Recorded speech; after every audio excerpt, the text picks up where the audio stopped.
Welcome again, Tom. Today we're finally gonna get to grips with the chopper. Great. So, where do we begin, Maddox?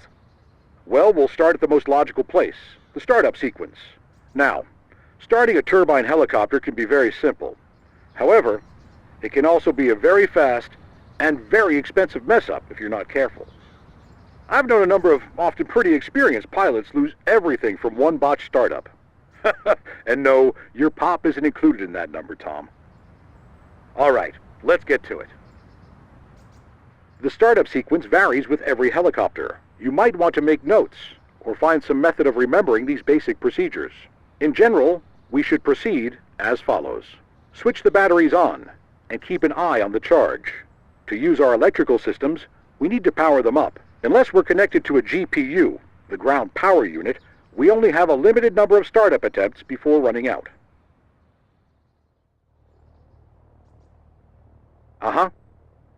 Switching the systems on. Hold the starter to turn on the engine. This will use the electrical power unit to start raising the engine's RPMs. We need to do this to prevent what's known as a hot start. Controls can be in front, to the sides, and even above you. Holding the starter. Verify that the engine has reached at least 12%. RPM at 12%. Okay, now roll the throttle to flat idle. Here, we're introducing fuel. This will rapidly increase engine RPMs and get it properly started.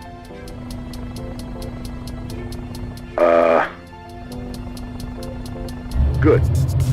Rolling the throttle to idle. Wait for the engine to reach approximately 65%. Engine at 65%. Okay, release the starter. Note that releasing the starter prematurely can cause a hot start. Starter released. Now wait roughly 15 seconds. This will allow our components to warm up. This warm-up is not necessary for the engine itself, but it will prevent stress and wear on other moving components. Warm-up completed. Bring the engine up to full throttle. This will rapidly increase the rotor's RPM. Consult the center panel to monitor the RPM. Throttle to full. Wait until the engine reaches its max RPM. Once we're there, we'll have enough potential power to generate lift. But to do that, we'll wait until the next lesson.